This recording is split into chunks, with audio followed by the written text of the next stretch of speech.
When it comes to the rite of passage known as the SAT and ACT, I'm confident that the question of exactly what is considered a good score is at the top of your list of must-know information. And today, I'm going to share with you the only truly correct answer to this key question.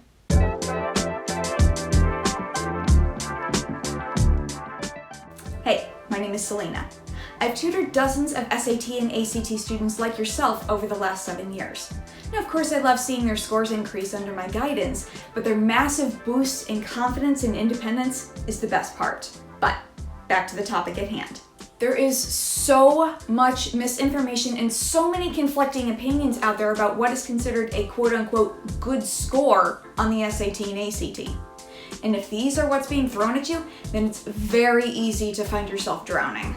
30 is the magic number. Whatever gets you into your dream bother. school. As high as not scores just get. perfect. Do you really Stop! Scores?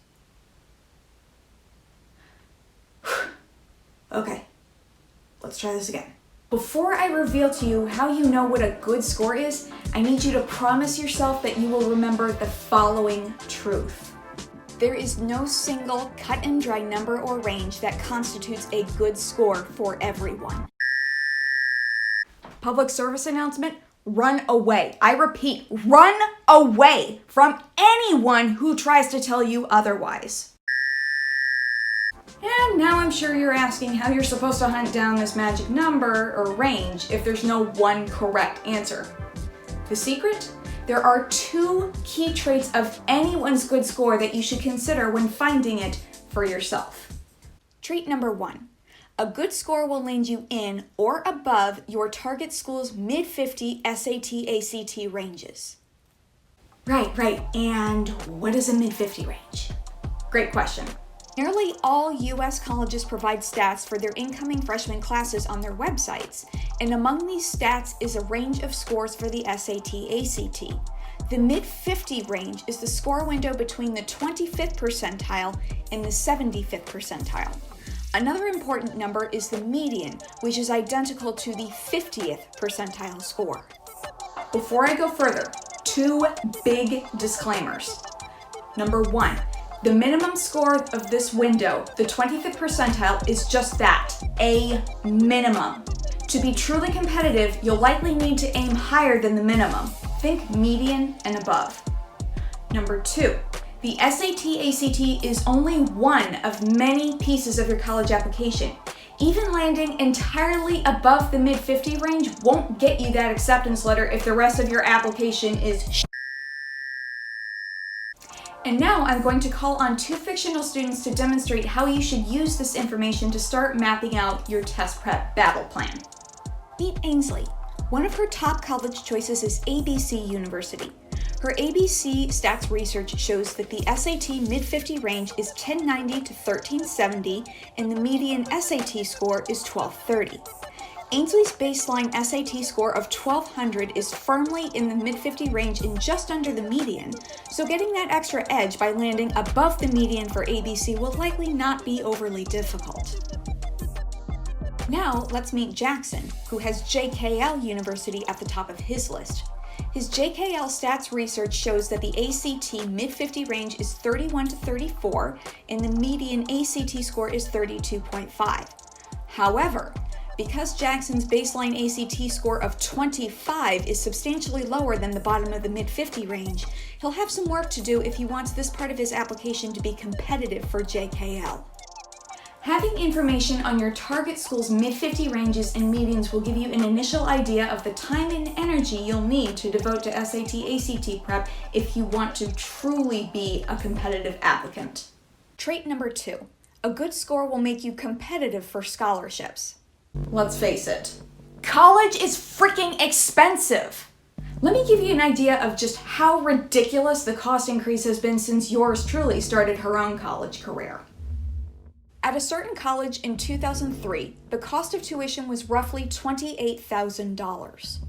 Again, to be clear, this was tuition alone. This figure didn't include the room and board, the books, facility fees, miscellaneous BS admin fees that cover God knows what, if anything, and all the other fees that nickel and dime you to the point where you think you were booking basic economy flights. But I digress. The kicker? After all those extra charges were tacked on, the final damage for your freshman year alone was $38,000. After 4 years, this became $152,000. Now, let's zip back to 2020. Less than 2 decades after I began my own college career, tuition at this same school is now, are you ready? $59,000. That is over twice what it was in 2003. And once we add on all of those lovely extra charges and fees, you're looking at a bill of $76,000. Multiply that by 4, and then you have a ghastly $304,000. Does that burn your ass? Sure as hell burns mine. But there's good news. A solid SAT/ACT score can often make a big dent in that jaw-dropping price tag. I'll tell you how. In addition to unlocking doors to colleges, your SAT/ACT score is a powerful key to unlocking doors to literally thousands of dollars in free money for college. Many colleges offer scholarships that factor your SAT/ACT score into your financial award, and some private scholarships do as well. Every scholarship, no matter how big or small, is a gift that you don't have to pay back. It'll feel amazing when you reach the college graduation milestone.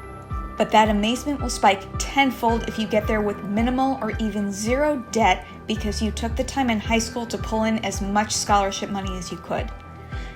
Every single scholarship you land brings you one step closer to that dream. And that is a true return on investment.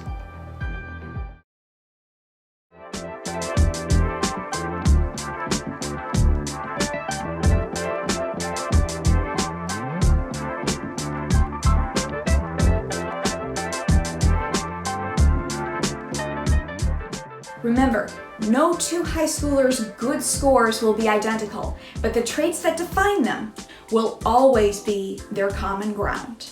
Thank you for watching. If you enjoyed this video, please take a moment to like and subscribe. And if you have a topic you'd like to see in an upcoming video, post a message in the discussion below. Until next time, be well and be sane.